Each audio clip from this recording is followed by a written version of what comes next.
जो rose gold jewellery का business है उसका फ्यूचर आप किस प्रकार देखते हैं? उसका फ्यूचर फिलहाल तो 100% बढ़ना ही है। जो नॉर्मल गोल्ड होता है और रोज गोल्ड होता है उसमें डिफरेंस क्या होता है? वन टाइप ऑफ देखा जाए तो रोज गोल्ड मतलब गोल्ड ही है। वैसे तो माइनिंग से निकलते ही वो 24 कैरेट गोल्ड होता है, तो उसको कन्वर्ट करके उसका कलर पिंक जैसा हो जाता है, रोज टाइप हो जाता है। आपके बिजनेस के अंदर टेक्नोलॉजी का कितना रोल है? और अभी करंट समय के अंदर एआई का अभी समय आ गया है, तो एआई का भी आपके बिजनेस के ऊपर कोई इम्पैक्ट हुआ है? यस, 100%।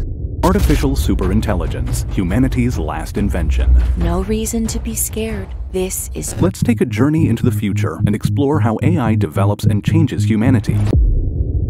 मार्केट के अंदर आपने देखा होगा कि जो गोल्ड की प्राइस होती है अप डाउन होती रहती है, तो उसके पीछे का रीजन क्या होता है? एक तो डिमांड सप्लाई है, फिर वर्ल्ड की हर कोई इकोनॉमी की इफेक्ट है, गवर्नमेंट का बाइंग करना, कोई कंट्रीज दूसरे कंट्रीज ऊपर अटैक करता है। ट्रेडिशनल ज्वेलरी और फैशनेबल ज्वेलरी दोनों में से अभी ज्यादा किसकी डिमांड होती है? ऑलवेज इंडिया का अभी फिलहाल मिडिल क्लास ज्यादा है, अपर मिडिल क्लास से रिच क्लास और लिमिट है। तो ऑलवेज इंडिया में आज की डेट पे भी ट्रेडिशनल ज्वेलरी ही ज्यादा बिक रही है। मार्केट में ज्यादा लोग रोज गोल्ड परचेस करना पसंद करते हैं या नॉर्मल? एक्चुअली इसमें है ना, मार्केट के अंदर बड़े बड़े बहुत सारे प्लेयर भी आ चुके हैं रिटेल मार्केट के अंदर, तो उसका जो रिटेलर ज्वेलर्स है उसके ऊपर कुछ इम्पैक्ट हुआ है उसके बिजनेस के ऊपर? कोई भी इंडस्ट्री में कितने भी बड़े प्लेयर भी आने हैं, आपके बिजनेस को टाइम टू टाइम अपडेट करना रहेगा। आप खुद चेंज नहीं हुए तो आपका बिजनेस डाउन होना ही है।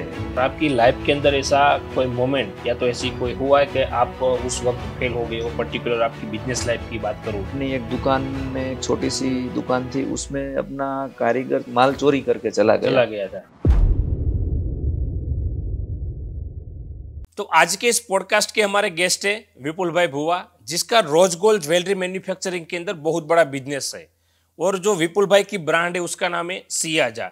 तो विपुल भाई ने सियाजा को इतनी बड़ी ब्रांड कैसे बनाई, उसके पीछे उन्होंने कौन सी स्ट्रेटेजी यूज किया था, और किसी भी बिजनेस ओनर को अपने बिजनेस को एक ब्रांड बनाना है तो उसके लिए कौन सी चीज़ों का ध्यान में रखना चाहिए, ऐसी बहुत सारी डिस्कस हम आज इस पॉडकास्ट के अंदर करने वाले हैं। उसके अलावा जो विपुल भाई है उसका हर महीने 1000 केजी से भी ज़्यादा रोज गोल्ड का बिजनेस है।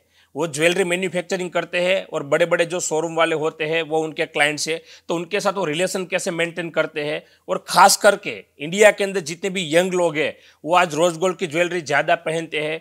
तो ऐसा क्या हुआ जिसकी वजह से रोज गोल्ड की डिमांड मार्केट में बढ़ रही है, और इंडियन मार्केट के अलावा इंडिया के बाहर का भी जो मार्केट है उसके अंदर भी रोज गोल्ड की कितनी डिमांड है, ऐसी बहुत सारी डिस्कस आज इस पॉडकास्ट के अंदर हम करने वाले हैं। इसीलिए आप इस पॉडकास्ट को एंड तक जरूर देखना। और एक बात, इस पॉडकास्ट को देखने से पहले आपने इस चैनल को सब्सक्राइब नहीं किया है तो सबसे पहले सब्सक्राइब जरूर कर लेना, क्योंकि आप इस पॉडकास्ट को देख तो लेते हो लेकिन चैनल को सब्सक्राइब नहीं करते हो तो हमारा जो नया पॉडकास्ट आता है उसका नोटिफिकेशन आपको नहीं मिलेगा। इसीलिए देखने से पहले सब्सक्राइब बटन के ऊपर क्लिक जरूर कर देना। और इस पूरे पॉडकास्ट की हम छोटी छोटी क्लिप्स बनाकर हमारी दूसरी चैनल है जिसका नाम है ओशियन एमटेक क्लिप्स, इसकी लिंक है आपको डिस्क्रिप्शन के अंदर मिल जाएगी, उसके ऊपर क्लिक करके भी आप उस चैनल को सब्सक्राइब कर सकते हो। और जो इंपॉर्टेंट पॉइंट्स होता है उसकी छोटी छोटी क्लिप्स आपको उस चैनल के ऊपर देखने को मिल जाएगा।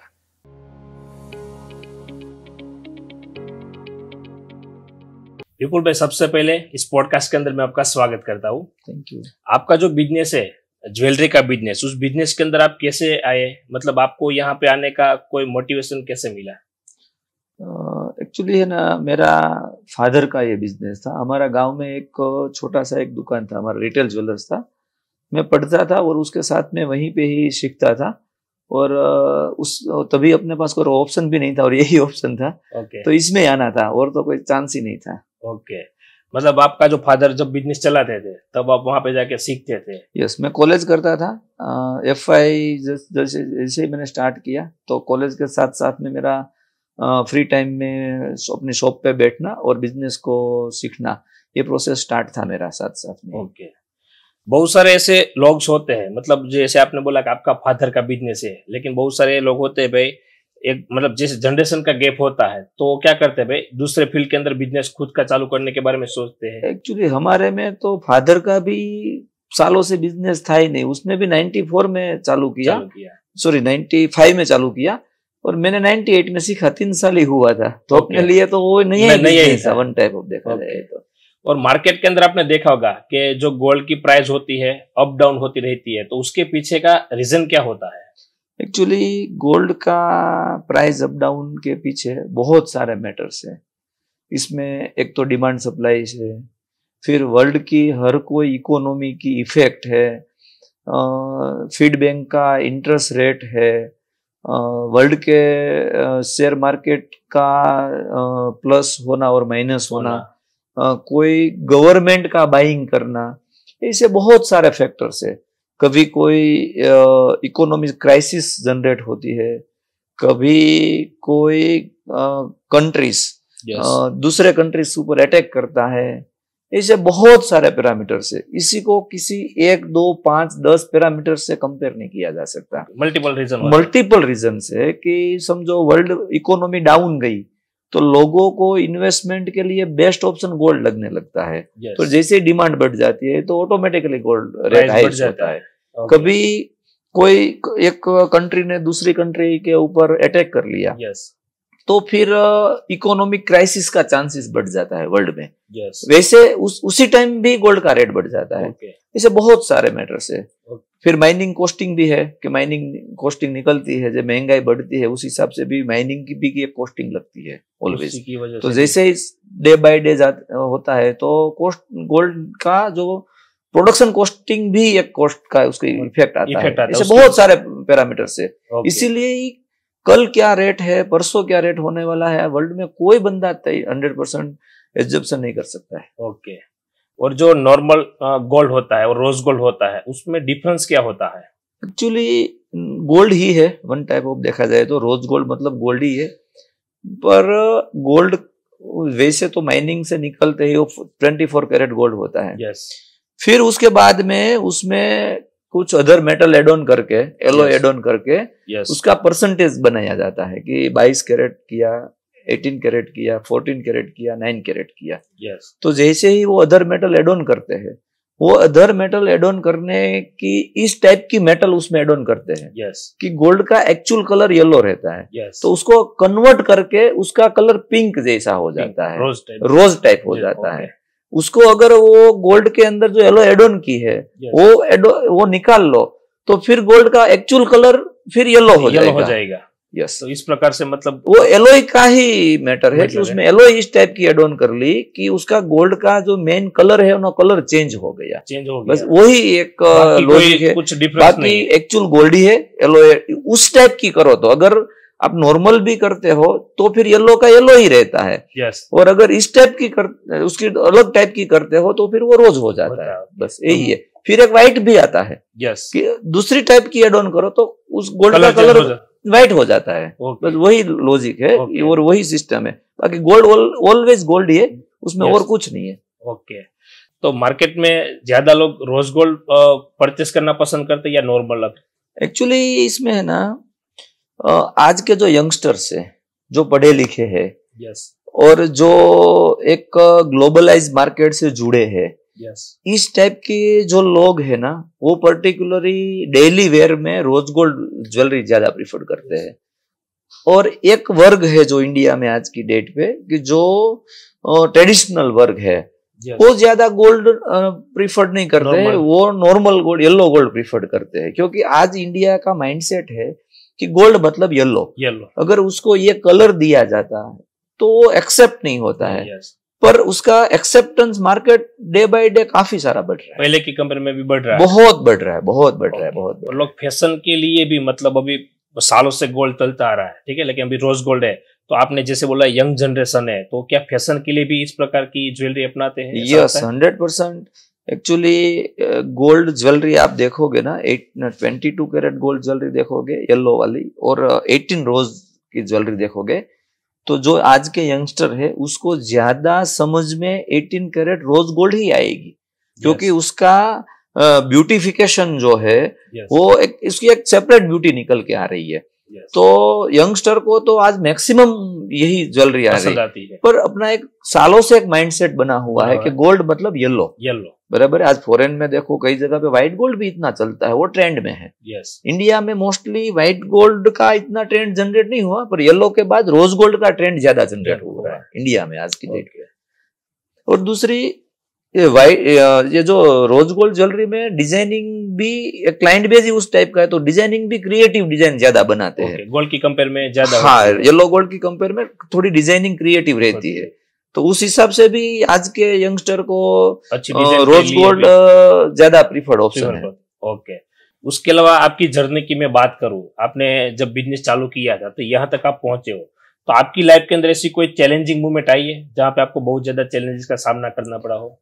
एक तरीके से देखा जाए तो बहुत सारी चैलेंज आई है। एक्चुअली बिजनेस मतलब चैलेंज ही है, वन टाइप ऑफ वो चैलेंज ही है। आप अगर कोई भी डिसीजन लेते हो, कुछ भी करते हो, तो कहीं ना कहीं चैलेंज ही आता है। अगर वो चैलेंज को आप अपॉर्चुनिटी में कैसे कन्वर्ट करते हो, बराबर है, वही सबसे एक बड़ा गेम है।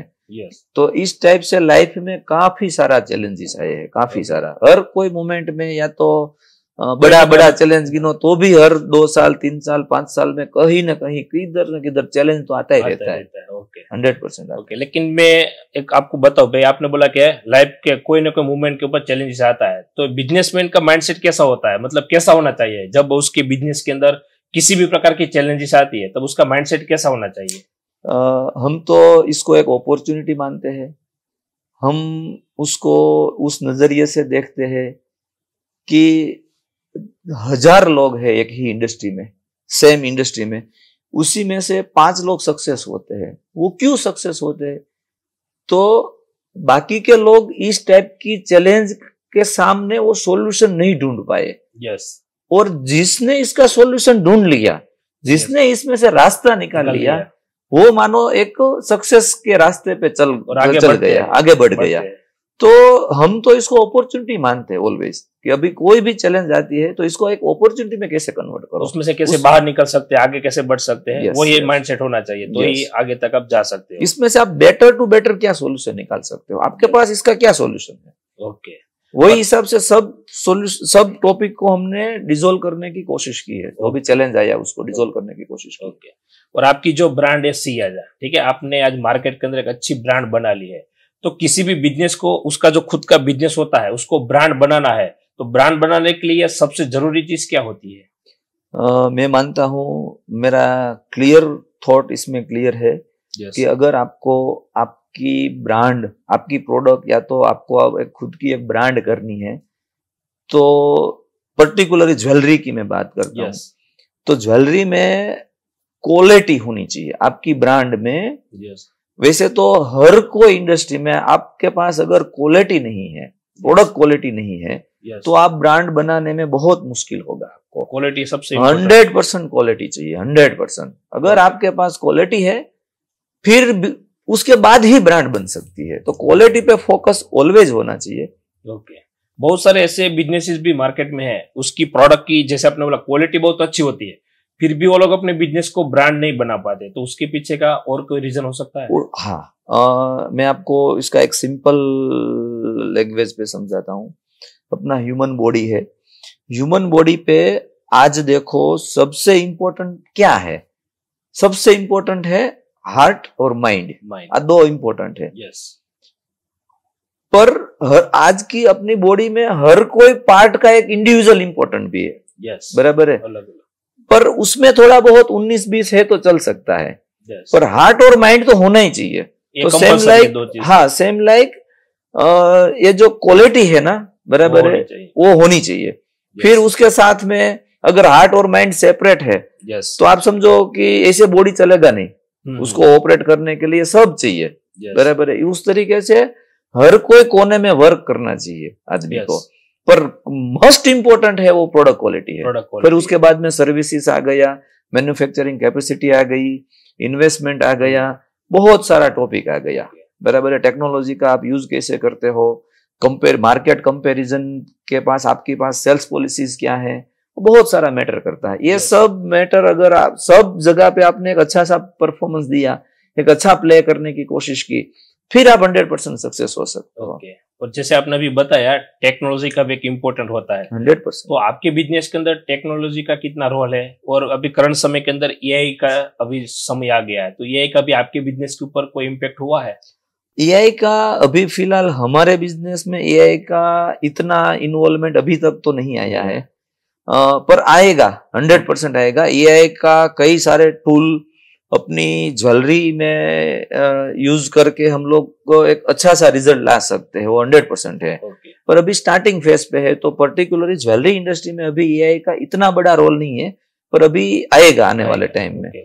दूसरी बात करूं मैं तो हमारी इंडस्ट्री में टेक्नोलॉजी 100% टेक्नोलॉजी बगैर आज की डेट पे पॉसिबल ही नहीं है। अगर समझो मैं ज्वेलरी बना रहा हूं तो हर जगह पे ट्रैकिंग रखना, ऑर्डर लेना, डिलीवर करना, कस्टमर को अच्छी सी सर्विस देना, ये हर जगह पे टेक्नोलॉजी का जरूरत होती है। अगर टेक्नोलॉजी आपने यूज नहीं की या तो कम यूज की तो आपका परफॉर्मेंस, कंपनी का परफॉर्मेंस डाउन रहेगा। जितना टेक्नोलॉजी अडॉप्ट किया उतना ही आप बिजनेस को अच्छी तरह से रन कर पाओगे। और टेक्नोलॉजी के अंदर मतलब गोल्ड की प्योरिटी को चेक करना हो तो उसमें टेक्नोलॉजी का कोई रोल रहता है? रहता है, पर इतना बड़ा रोल नहीं है उसमें एक टेस्टिंग का एक प्रोसेस आता है, मशीन आता है, उसमें टेस्टिंग होता है, पर वो 95% नियर बाय होता है। पर उसका एक फायर असाइन करके प्रोसेस है, वो मोस्टली मैन्युअल जैसी ही प्रोसेस है। वो एकदम 100% है, पर रिजल्ट आता है। हाँ, वो 100% रिजल्ट आता है। ओके। और करंट समय के अंदर रोज गोल्ड ज्वेलरी के अंदर ऐसा कोई ट्रेंड चल रहा है कि पहले की कंपेयर में लोग इस प्रकार की ज्वेलरी लेना पसंद करते हैं, या कोई फेस्टिवल के अकॉर्डिंग या कोई सीजन के अकॉर्डिंग ट्रेंड्स, ऐसा कुछ आपके बिजनेस में आता है? आता है। समझो कि वैलेंटाइन आया, तो उस टाइप का कलेक्शन वगैरह, डिजाइन्स वगैरह वो चलती है। दूसरी मैं बात करूं ज्वेलरी की, रोज गोल्ड ज्वेलरी की, तो मोस्टली डेली वेयर की जो ज्वेलरी है, बराबर है, जो हर दिन पहनने वाली ऑफिस वेयर की जो ज्वेलरी है, उसी में रोज गोल्ड ज्यादा ट्रेंड में है। ओके, मतलब रूटीन में जो पहनते हैं वो अभी ज्यादा ट्रेंडिंग में। एक्चुअली ज्वेलरी का दो पार्ट रहता है, मैं ऐसा मानता हूँ। एक ओकेशनल बेस्ड ज्वेलरी पहनने जाती है, और एक डेली वेयर की ज्वेलरी पहनी जाती है। जब ओकेशनल ज्वेलरी है ना, उसी में थोड़ा डिफरेंट सेगमेंट है, उसी में रोज गोल्ड का इतना इंपॉर्टेंट पार्ट नहीं है। पर जो डेली वेयर की ज्वेलरी है ना, उसी में अभी एक अच्छा पकड़ बना के रखी है रोज गोल्ड ज्वेलरी ने आज की डेट में। और आपकी जो ब्रांड है सियाजा, वो ब्रांड बनाने के लिए आपने कोई पर्टिकुलर ऐसी स्ट्रेटेजी काम में ली थी जिसकी वजह से आज आपका जो बिजनेस है एक ब्रांड बन गया है?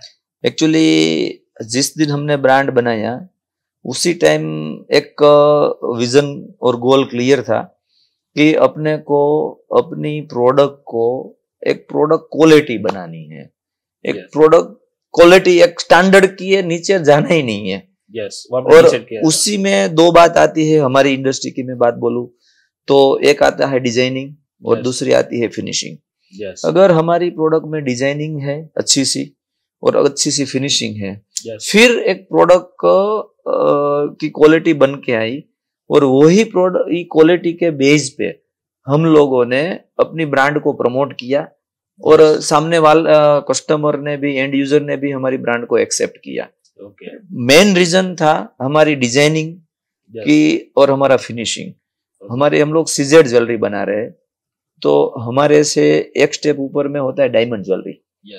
तो डायमंड ज्वेलरी में लोग क्या खर्चा ज्यादा करते हैं, तो उसी में उसका भी एक वर्क भी प्रीमियम रहता है। तो हमारी product next to diamond jewellery की प्रोडक्ट बनाई हम लोगों ने।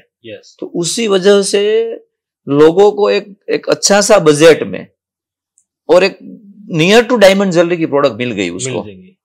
उस हिसाब से हमारी ब्रांड को मार्केट सपोर्ट ज्यादा मिला।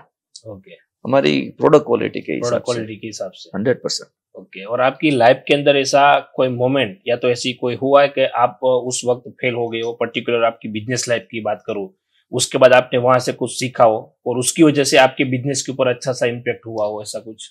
एक्चुअली कहीं पे फेल नहीं हुए है, मतलब 100% रिवर्स पे आ गई है, बैकफुट पे आ गई है, ऐसा कुछ नहीं हुआ है। पर चढ़ा उतार बहुत आया है। जैसे ही हम लोगों ने स्टार्ट किया था, मैंने मेरी करियर का शुरुआत किया था, रिटेल ज्वेलर्स से चालू किया था। आई थिंक 19 साल की उम्र थी, और अपनी एक दुकान में, एक छोटी सी दुकान थी, उसमें अपना कारीगर चोरी होके माल चोरी करके चला गया था। तो अपने पास जो था वो भी खत्म हो गया, थोड़ा बाहर के पैसे थे वो भी आ गया, और उसी टाइम अपने को व्यापारी का भी जमा था। यस, तो मेरी करियर में सबसे पहला चैलेंज तो यही आ गया था। उसको कैसे मैनेज करें इसमें से। हाँ, वो पहले चैलेंज आ गया था, पर उसी में से भी हिम्मत ना हार के मेहनत किया तो रास्ता निकल गया। ओके। और एज अ एंटरप्रेन्योर ऐसा कोई बिजनेस लेसन है जो बहुत सारे आपकी इंडस्ट्री के अंदर भी जो लोग बिजनेस कर रहे हैं उसके बिजनेस के लिए आप कुछ कहना चाहो। मैं एज ए एंटरप्रेन्योर एक दो चार बात पे बिलीव करता हूँ कि सबसे पहले तो मेरे को एक एथिकल प्रैक्टिस होनी चाहिए। हम जो भी बिजनेस करें, जो कमिटमेंट करें, जो बोले वो होना चाहिए। यस, बराबर है। तो सबसे पहले एक एथिकल प्रैक्टिस। दूसरी बात आई प्रोडक्शन की, यस, कि प्रोडक्ट की, यस, आपकी प्रोडक्ट में क्वालिटी होनी चाहिए। यस, तीसरी बात आई कि आप प्रोडक्ट अपनी ऑर्गेनाइजेशन में टेक्नोलॉजी अडॉप्ट करो, यस, टीम मेंबर को मोटिवेट करो, एक अच्छी सी टीम डेवलप करो, यस, और दूसरी है हार्डवर्किंग, यस, कि सक्सेस होने का हार्डवर्किंग के अलावा कोई सब्स्टिट्यूट नहीं है। आपको मेहनत करनी ही पड़ेगी, 100% मेहनत करनी पड़ेगी, और राइट दिशा की मेहनत करनी पड़ेगी। हम लोग ये मानते हैं और ये बिलीव करते हैं। ओके। उसके बाद आपने वराछा कतारगाम ज्वेलरी एसोसिएशन, आप उसका फाउंडर हो, ठीक है। तो आइडिया आपको कहाँ से आया कि मैं इस प्रकार का कुछ चालू करता हूँ जिससे बहुत सारे बिजनेस ओनर को कुछ बेनिफिट हो सके, तो वो कैसे आइडिया आया था? एक्चुअली मेरा बिजनेस कहाँ से आता है, तो जो रिटेल ज्वेलर्स है वहीं से मेरे को एक बिजनेस आता है। यस, मैं आज मेरी प्रोडक्ट पब्लिक में जा रही है, पर डायरेक्ट टच मेरा नहीं है। यस, मेरा व्यापार मिल रहा है वो रिटेल ज्वेलर्सों से मिल रहा है। Yes, retail jewellers distributor retail jewellers के पास जाता है, वो खरीदता है और उसका व्यापार होता है, तो मेरे को व्यापार मिलता है। तो उन लोगों को कई सारे पेन एरिया थे, यस, कई सारे क्वेश्चंस थे, कई सारी चैलेंजेस थी। तो वो चैलेंजेस को डिसॉल्व करना, और अपना एक नेटवर्क भी था, और हम लोग बिलीव करते हैं कि हम लोग समाज से कमा रहे हैं, इंडस्ट्री से कमा रहे हैं, आज की डेट पे अपने एम्प्लॉय से कमा रहे हैं, वो सब है तो हम हैं। यस, तो अपना भी एक नैतिक जिम्मेदारी बनता है कि हमको भी कुछ न कुछ उसको कंट्रीब्यूशन देना पड़ेगा। यस, तो ये ऐसा थॉट है हमारे में, इसीलिए एक तय किया कि ये जो रिटेल ज्वेलर्स है उसका जो भी चैलेंजेस है उसका एक संगठन करते हैं, सब लोग मिलते हैं, फिर उसमें बैठ के एक डिस्कशन करेंगे कि क्या चैलेंजेस है और हम लोग साथ मिलके इसको कैसे डिसॉल्व कर सकते हैं, कि कैसे उसका सॉल्यूशन निकाल सकते हैं। इसकी वजह से एक तय हुआ कि एक एसोसिएशन बनाते हैं और एक प्लेटफॉर्म पे हम लोग इकट्ठा होते हैं, और इंडस्ट्री के प्रमोशन के लिए, इंडस्ट्रीज को ग्रो करने के लिए, और इंडस्ट्रीज के प्रश्नों का सॉल्यूशन करने के लिए एक एसोसिएशन का स्थापना किया था। ये आपने कब चालू किया था? और 2019 को हम लोगों ने एसोसिएशन का स्टार्टिंग किया था, वराछा कतारगाम ज्वेलर्स एसोसिएशन के नाम से। 2019 में 2019 में स्टार्ट किया। और आपने जो ये एसोसिएशन चालू किया उसका मिशन और विजन क्या है? एक्चुअली ऑलवेज एसोसिएशन काम करता है उसको जो सभ्य है उसको जो भी छोटी मोटी इश्यूज है उसका डिसॉल्व करने के लिए। दूसरा होता है एसोसिएशन का मोटो मेनली कि इंडस्ट्री को बचाए रखना है। यस, उसमें दोनों का हित होना चाहिए, एम्प्लॉय का, एंड यूजर का भी हित होना चाहिए, यस, और इंडस्ट्री का भी हित होना चाहिए, यस, उसके मेंबरों का, रिटेल ज्वेलर्सों का भी हित होना चाहिए। तो दोनों को पैरेलल करके हम लोगों ने मेंटेन करते हैं कि जैसे ही अपना विजन में ही लेके रखा है कि एंड यूजर को ना तो चीटिंग करना है, या तो ना तो छेतरने का, ट्रांसपेरेंसी रखना है, और उसको भी उसका खर्चे जो पैसा किया उसकी रिवर्ट वैल्यू मिलनी चाहिए, और जो ज्वेलर है वो भी एक लिमिट का उसको मार्जिन भी होना चाहिए। वो दोनों मैच करके इंडस्ट्री को चलाना है अपने को। और इस एसोसिएशन स्टार्ट करने के बाद आपको ऐसा लगता है कि जो रिटेलर ज्वेलर्स है और आपका जो इस इंडस्ट्री का जो बिजनेसमैन है उसको कुछ फर्क पड़ा, उसको कुछ मदद मिली? 100% फर्क पड़ा है, 100%। ऐसा बहुत सारे टॉपिक है कि हम लोग इकट्ठा होते हैं, एक जूथ मिलके काम करते हैं, तो बहुत सारे प्रश्न डिसॉल्व होता है। छोटा सा एग्जांपल दूं कि समझ लो कोई एक चीटर है, कोई ज्वेलर्स में गया, वहीं से उसने कुछ चीटिंग किया, कैमरा आज हर जगह पे है, तो वो कैमरा में उसका रिकॉर्डिंग आ गया, वो रिकॉर्डिंग लेके हमने पूरे वराछा कतारगा में जितने भी ज्वेलर्स है उसको सेंड कर दिया कि ऐसा है, कोई चीटर है जो इस इंडस्ट्री में मतलब ये अपने इलाके में आया है और ऐसा कर रहा है, इस ये स्ट्रेटेजी से काम कर रहा है, तो पहले तो अवेयर कर देते हैं। तो जैसे ही वो दूसरे के इलाके में कोई भी ज्वेलर के वहां जाएगा तो उसको तुरंत पता चल जाएगा। एकदम एक छोटा सा बात है, सिर्फ व्हाट्सएप देखना है। दूसरी तरीके का, आज जैसे हम लोग व्यापार में टेक्नोलॉजी अपडेट कर रहे हैं, बिजनेस में टेक्नोलॉजी अपग्रेड कर रहे हैं, मैन्युफैक्चरिंग में टेक्नोलॉजी अपग्रेड हो रही है, उसी हिसाब से इस टाइप के लोग अपना ये जो चीटिंग करने का भी टेक्नोलॉजी अपग्रेड कर रहे हैं। तो डिफरेंट लोगों से ऐसा कुछ न कुछ घटनाएं बनती रहती है, उसको भेजते हैं सबको कि ऐसा भी करके आपका चीटिंग हो सकता है। तो ये एक हुआ, इस टाइप का बहुत सारा टॉपिक्स है, बहुत सारा टॉपिक है कि जो टॉपिक किसी के साथ किसी एक के साथ एक्सीडेंट हुआ है वो सबको शेयर करते हैं, तो उसको भी ये मिलता है। ओके, उससे मतलब उसको मतलब वो अवेयर हो जाते हैं। ये बात हो गई। दूसरी बात हो गई, आज मेरे को कोई मार्केटिंग पॉलिसी मैंने की और मेरे को अच्छी लगी तो वो पॉलिसी में सबको समझाओ, शेयर करते हैं। या तो कोई मेरे पास कोई डिफरेंट टाइप का आइडियाज आया कि ये अपने को सबके मेंबर्स के लिए बेनिफिट्स है तो वो करते हैं। कोई ऑर्गेनाइजेशन आया, वो अपने एसोसिएशन को कुछ एक्स्ट्रा बेनिफिट देना चाहते हैं और सबका बेनिफिट्स है तो वो शेयर किया। तो ऐसे बहुत सारे, अगर ये संगठन है तो ही पॉसिबल है, ऐसे बहुत सारे बेनिफिट्स हैं कि जो एसोसिएशन है, संगठन है तो ही बेनिफिट हो सकता है। और आज मार्केट के अंदर बड़े बड़े बहुत सारे प्लेयर भी आ चुके हैं रिटेल मार्केट के अंदर, तो उसका जो रिटेल बिजनेस थे, जो रिटेलर्स ज्वेलर्स थे, उसके ऊपर कुछ इम्पैक्ट हुआ है उसके बिजनेस के ऊपर? मैं बहुत क्लियर कट मानता हूं, कोई भी इंडस्ट्री में कितने भी बड़े प्लेयर भी आने हैं, पर आपको आपके बिजनेस को टाइम टू टाइम अपडेट करना रहेगा। अगर आप खुद चेंज नहीं हुए तो आपका बिजनेस डाउन होना ही है। बड़े प्लेयर आए हैं, उसके सामने व्यापार भी बढ़ा है, लोगों का ट्रस्ट लेवल भी बढ़ा है, कस्टमर का बाइंग कैपेसिटी भी बढ़ा है। पर अगर आप अपडेट नहीं है तो फिर आपका व्यापार जा सकता है। बाकी तो आपके अंदर दम है तो आप कहीं ना कहीं से आप व्यापार इकट्ठा कर ही सकते हो, 100% कर सकते हो। आपके बिजनेस के अंदर ई कॉमर्स का क्या इम्पैक्ट हुआ है? एक्चुअली ज्वेलरी के अंदर ई कॉमर्स बिजनेस का इतना कोई बड़ा इम्पैक्ट हुआ नहीं है अभी तक तो। क्योंकि ई कॉमर्स के हिसाब से मतलब लोग ज्वेलरी ई कॉमर्स में परचेज करना कम पसंद करते हैं, क्योंकि उसमें एक लुक एंड फील का इफेक्ट रहता है। पर्टिकुलरली कोई इतनी बड़ी ब्रांड भी नहीं है तो हर किसी की ज्वेलरी देख के ही पता चलती है कि वो कैसी लगती है, फोटो में कुछ अलग दिखती है, फिजिकल कुछ अलग दिखती है, और एक वैल्यूएबल प्रोडक्ट है। तो आज कोई भी पब्लिक को अगर ज्वेलरी चाहिए तो वो 2-3 जगह पे जाएगी, रियल देखेंगे, फिर वो सिलेक्शन करेंगे। मतलब वो यूज एंड थ्रू प्रोडक्ट नहीं है, इसलिए ई कॉमर्स का इतना बड़ा इम्पैक्ट नहीं हुआ है फिलहाल तो। ओके। और आपके पास ऐसी कोई प्रोडक्ट है, हाई क्वालिटी वाली प्रोडक्ट होती है, तो उसके अंदर आपकी जो प्रॉफिटेबिलिटी होती है उसको आप कैसे मैनेज करते हो? एक्चुअली हम लोग मैंने पहले बताया कि हम लोग एथिकल बिजनेस करते हैं। तो बिजनेस करने का एक तरीका होता है कि कोई भी कितनी भी प्रोडक्ट हाई वैल्यूएशन की बनाते हो तो उसमें एक आपका एक कॉस्ट जा रहा है।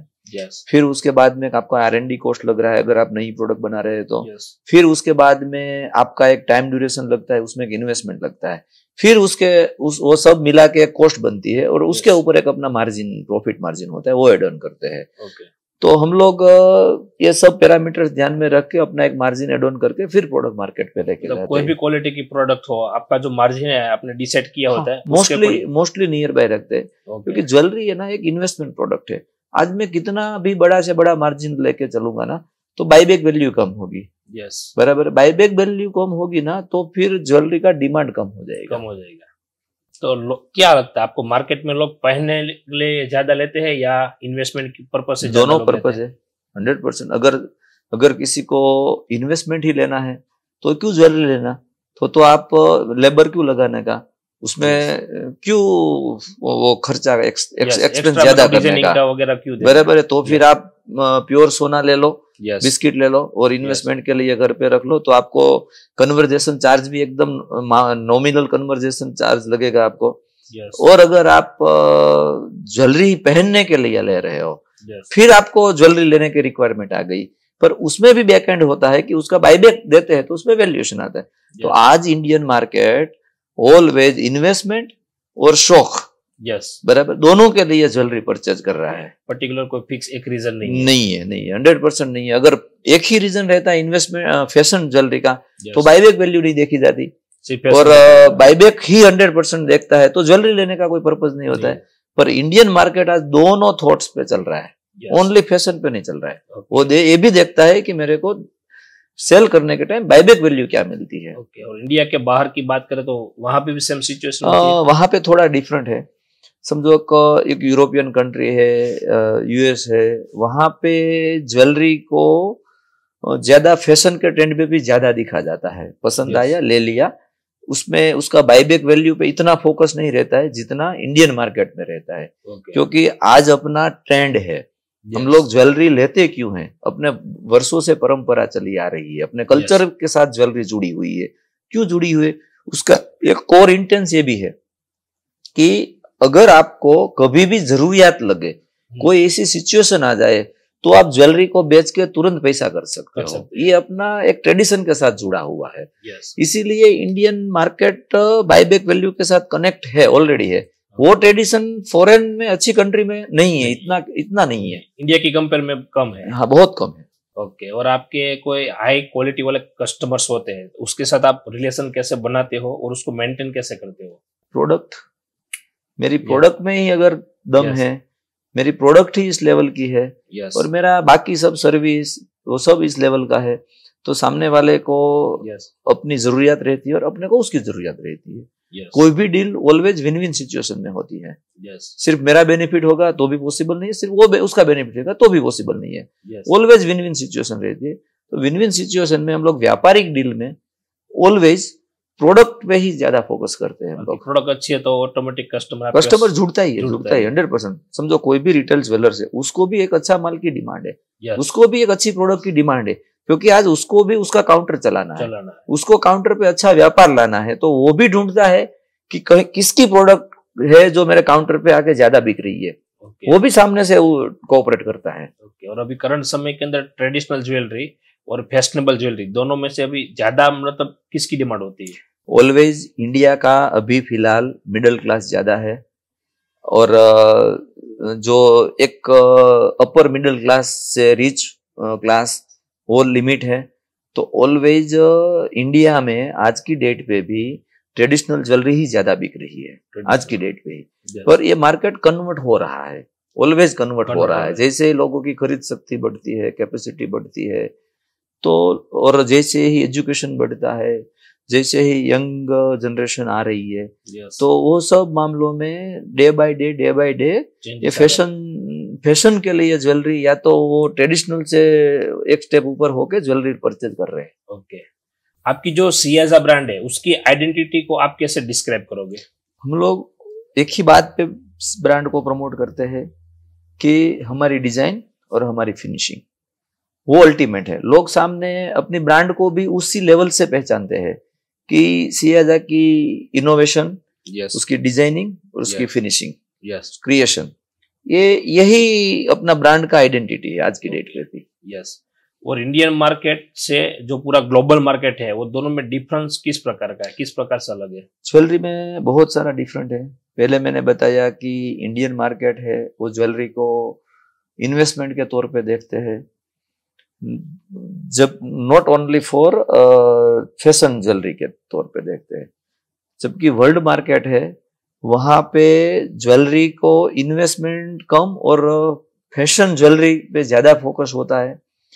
दूसरा, अपना इंडिया में ज्वेलरी एक इमोशन के साथ जुड़ा हुआ सब्जेक्ट Yes. है, अपना एक ट्रेडिशनल एक कल्चर के साथ जुड़ी हुई है ज्वेलरी। Yes. आज किसी के घर में शादी होती है तो जितना एक विधि का इम्पोर्टेंट है, जितना एक जो एक रस्म होती है उसका इम्पोर्टेंट है, उतना ही इम्पोर्टेंट उसमें ज्वेलरी का भी है।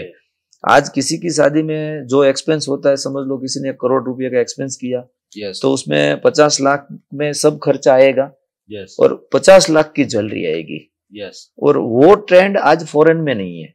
यस वो सिर्फ एक फैशन ज्वेलरी, एक अच्छा दिखे, एक ब्यूटिफिकेशन के लिए वो एक्सेप्ट करते हैं, और इंडिया में एक ट्रेडिशन है ज्वेलरी का। ओके ये सबसे बड़ा फर्क है।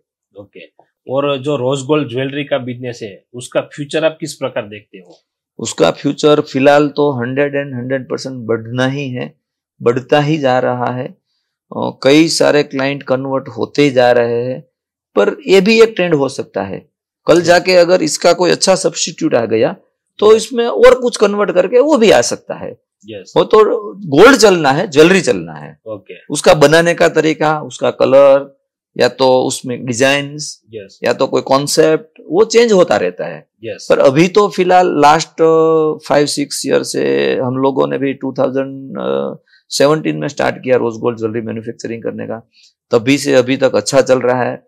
आज में भी डिमांड हर दिन बढ़ती जा रही है, मैन्युफैक्चरर भी बढ़ता जा रहा है। अभी तो ऐसा कोई शॉर्ट टाइम में तो नहीं दिख रहा है कि इसमें कुछ ट्रेंड चेंज होना है क्या, अभी पर आगे जाके हो भी सकता है, पॉसिबल है, पर अभी तो है।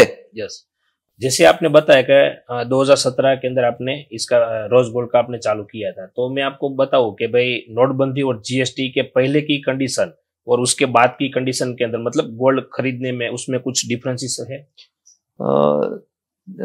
नोटबंदी आई तभी भी रेट एक अच्छा हाई हुआ था, फिर जीएसटी आया, फिर कोविड आया, यस तो कोई भी परिस्थिति में गोल्ड बढ़ा ही है, रेट उसका हाई हुआ है। तो लोगों का भी एक ट्रस्ट लेवल और गोल्ड पे बढ़ा है। यस पहले जो था उसके बाद में ये सिनारियो होने से एक लोगों का ट्रस्ट लेवल बढ़ा। जीएसटी में पर्टिकुलरली बात करूं तो पहले हम लोग आउट स्टेट में जाते थे तो वहां लोकल मैन्युफैक्चरिंग से हमारा कंपटीशन ज्यादा था। अभी वो जीएसटी आने के बाद पूरा इंडिया एक प्लेटफॉर्म पे आ गया। तो वो सबसे बड़ा एक अच्छा है जो व्यापार बड़ा करने के लिए गवर्नमेंट का इनिशिएटिव। ओके। और मैं किसी भी बिजनेस की बात करूं, किसी भी बिजनेस के अंदर उसके जो एम्प्लॉयज होते हैं उसको मोटिवेट रखने की क्या होती है कि भाई जिसकी वजह से आपका जो सभी एम्प्लॉयज है आपके साथ जुड़े हुए हैं वो मोटिवेट रहे और आपके साथ लंबे समय तक काम करना चाहेंगे? एक्चुअली प्राइवेट ऑर्गेनाइजेशन में एक होता है एम्प्लॉय को आपके ऊपर ट्रस्ट, यस उसकी जॉब सिक्योरिटीज। यस अगर ये बात है और उसका काम के बदले में उसको रिवर्ट, यस अगर ये बात पे उसको एक ट्रस्ट लगे, आज लोग गवर्नमेंट जॉब में क्यों जाते हैं, उसको श्योरिटी है। तो अगर यही श्योरिटी आपके जॉब में मिल रही है सामने वाले को, तो एम्प्लॉय का एक ट्रस्ट लेवल कंपनी के ऊपर बढ़ता है। फिर होता है एक एनवायरमेंट, कि आपकी कंपनी में क्या एनवायरमेंट है, लोग किस वर्क कल्चर से काम कर रहे हैं, कितना कंपनी के प्रति पॉजिटिव होके काम कर रहे हैं। तो अगर ये एनवायरमेंट आपने बना लिया एक बार के लिए कंपनी के अंदर, फिर एक कोई भी कंपनी हमारी कंपनी में कोई भी काम करता है तो उसको एक सम्मान दिया जाता है, एक वैल्यू दिया जाती है। उसको अगर अच्छा काम करते हैं तो उसका एप्रिसिएशन किया जाता है। ये सब ऑर्गेनाइजेशन का कल्चर मेंटेन करते हैं। तो 110% अपने एम्प्लॉय है वो मोटिवेट रहते हैं, अपने यहाँ आने के लिए वो पॉजिटिव रहते हैं और काम करने के लिए पॉजिटिव रहते हैं। और बिजनेस के अंदर एम्प्लॉय का कितना रोल इम्पोर्टेंट होता है? बहुत सारा इम्पोर्टेंट है। आज देखो मैं कुछ भी हूँ तो मैं मेरे एम्प्लॉय की वजह से ही हूँ। यस आज मैं कुछ भी करता हूँ, मैं कुछ भी निर्णय लेता हूँ तो उसका इम्प्लीमेंटेशन तो मेरी टीम ही करती है। तो टीम का इतना बड़ा रोल है। आपके पास कैसी टीम है वो टीम के हिसाब से ही आपका ग्रोथ हो सकता है। लीडर तो है, लीडर के साथ साथ में टीम मेंबर का भी उतना ही रोल है। ओके। एक आखिरी सवाल इस पॉडकास्ट का, आपकी जो सियाजा ब्रांड है उसका विजन क्या है? एक्चुअली हम लोग ये विजन के साथ चल रहे हैं कि जो इटली वगैरह से जो ज्वेलरी इंपोर्ट हो रही है, जो ग्रेड की ज्वेलरी इंपोर्ट हो रही है, और अपना इंडिया में एम्प्लॉयमेंट का इश्यूज है, तो हम क्या इस टाइप की ज्वेलरी बनाए इंडिया में कि वो इंपोर्टेड ज्वेलरी के कंपैरिजन में हमारी ज्वेलरी बने। और Indian economy, make in India का जो नारा मोदी साहब ने दिया है वो उसमें हम हमारा क्या कंट्रीब्यूशन कर सकते हैं। बराबर है। इस विजन पे हम लोग आज की हमारी कोई भी ज्वेलरी है वो नियर टू इम्पोर्टेड ज्वेलरी हम लोग बनाते हैं ऑलवेज। ओके, वही आपका मतलब विजन है? वही हमारा आने वाले टाइम का विजन है। फिर प्रोडक्ट तो अपडेट होती रहती है, पर एक इस ग्रेड की ज्वेलरी बनाना है कि जो नियर टू इम्पोर्टेड ज्वेलरी की। Okay, yes. थैंक यू विपुल भाई, आपने आपका कीमती समय निकालकर इस पॉडकास्ट के अंदर आए, बहुत सारी इंफॉर्मेशन बिजनेस के बारे में, गोल्ड के बारे में, करंट ट्रेंड के बारे में आपने बताई, उसके बारे में आपको पूरे दिल से स्वागत करता हूं। Thank you.